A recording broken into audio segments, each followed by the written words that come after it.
Merci de nous recevoir. Monsieur Biendi Maganga Moussavou, vous êtes le ministre de l'Agriculture du Gabon. On parle de la COP 24 qui va se tenir en Pologne dans quelques jours seulement.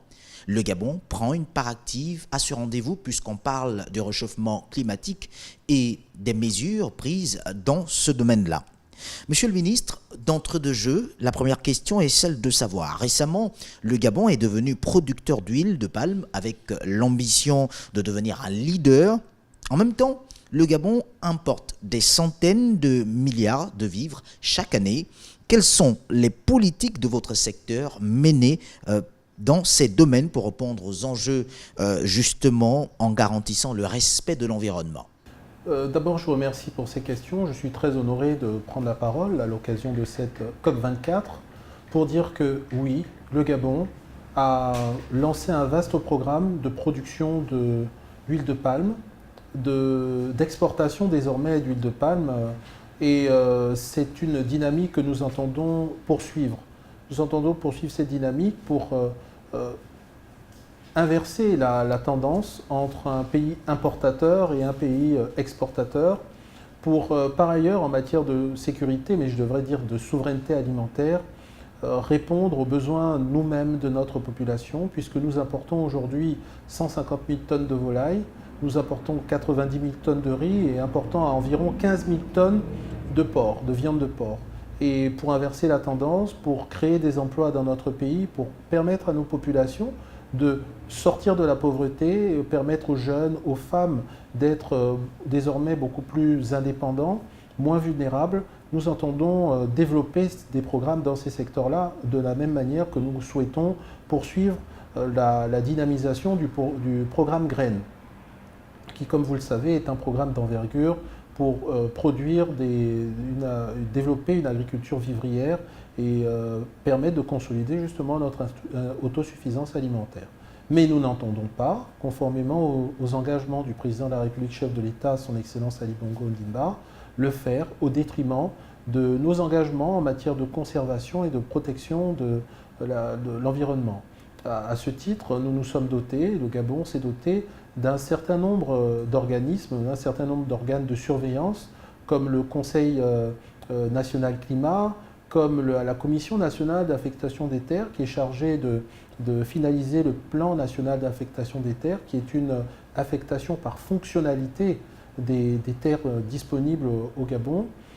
Tout comme nous avons l'Agence gabonaise d'études et d'observation spatiale, qui sont tout un tas d'organismes et d'organes dont le but est de mettre en œuvre la politique du gouvernement, qui elle-même repose sur un certain nombre de textes, le Code de l'environnement, la loi d'orientation de l'agriculture, qui doivent permettre d'assurer à la fois le développement de notre économie, à la fois l'industrialisation de la filière agricole, mais aussi le respect de nos engagements, qui sont des engagements constants, renouvelés lors des différentes COP.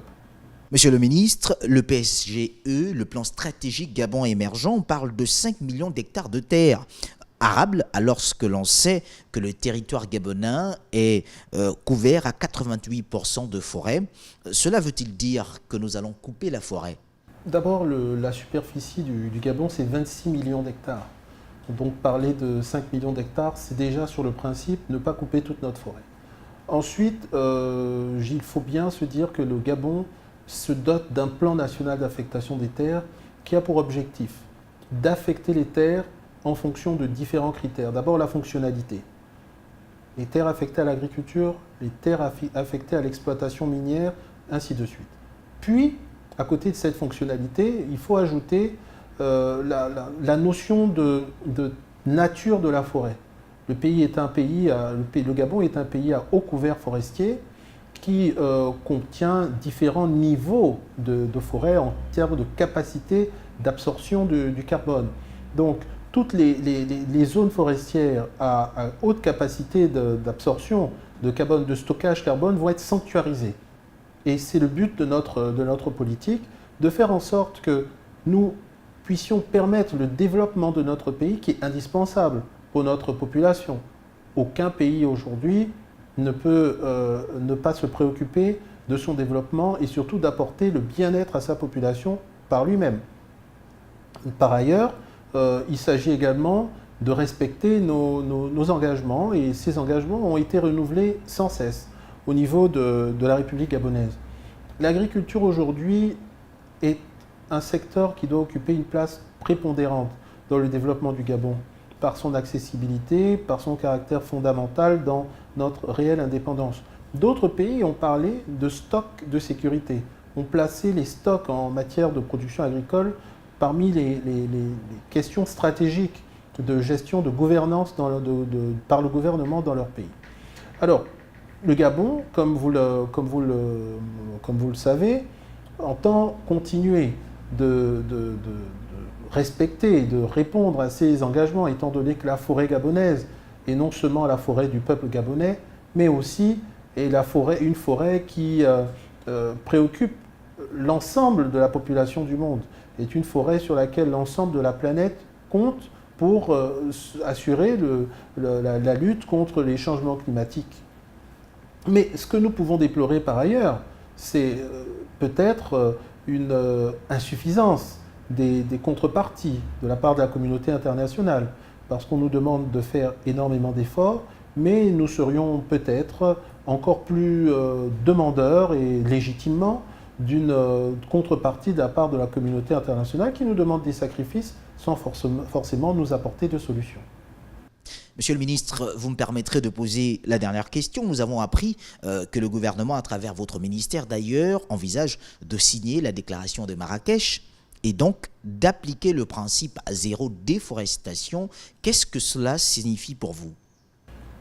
Aujourd'hui, le concept de zéro déforestation s'accompagne est bien défini dans le cadre de Marrakech. Sauf qu'au niveau du Gabon, qui est un pays à haut couvert forestier, la définition de la forêt n'est pas encore établie.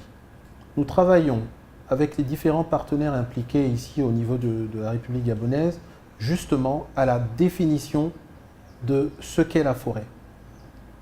Cette définition de la forêt, cette norme nationale, doit faire l'objet, une fois qu'elle sera adoptée, d'un plaidoyer auprès de la communauté internationale pour que nous ayons une définition de la forêt qui tienne compte des spécificités de chacun des pays concernés. On ne peut pas avoir la même définition de la forêt pour un pays de la zone sahélienne, pour un pays de l'Océanie, pour un pays africain en zone dans le bassin du Congo. Ça ne peut pas être la même définition, parce que nous avons des profils géographiques, des profils en termes de forêt qui sont différents. Donc, ce pourquoi nous plaidons, nous, c'est pour la prise en compte de nos spécificités, pour ne pas que nous soyons dans une situation où nous ne pouvons pas nous développer. C'est à ce prix-là, et seulement à ce prix-là, que nous procéderons, bien entendu, à la signature de la déclaration de Marrakech. Donc, nos engagements, nous sommes prêts à les tenir, à aller encore plus loin, à condition qu'on tienne compte de nos spécificités, on tienne compte du fait que le Gabon doit se développer. Le Gabon a des engagements non seulement vis-à-vis de la communauté internationale, mais aussi vis-à-vis de sa population. Nous ne pouvons pas aujourd'hui, dans le cadre des engagements des objectifs de développement durable, ne pas lutter contre la pauvreté, ne pas lutter contre la vulnérabilité de nos populations, ne pas lutter contre la faim par nous-mêmes, alors que nous en avons la capacité. Et nous souhaitons que la communauté internationale tienne compte de nos spécificités et tienne compte des devoirs qui sont ceux du gouvernement gabonais par rapport à la population gabonaise. Monsieur Biendi Magonga Moussavou, vous êtes le ministre de l'Agriculture du Gabon. Merci de nous avoir accordé cet instant d'échange sur ces questions importantes, puisqu'on parle des changements climatiques, mais surtout de la COP 24 qui se tient dans quelques jours seulement en Pologne.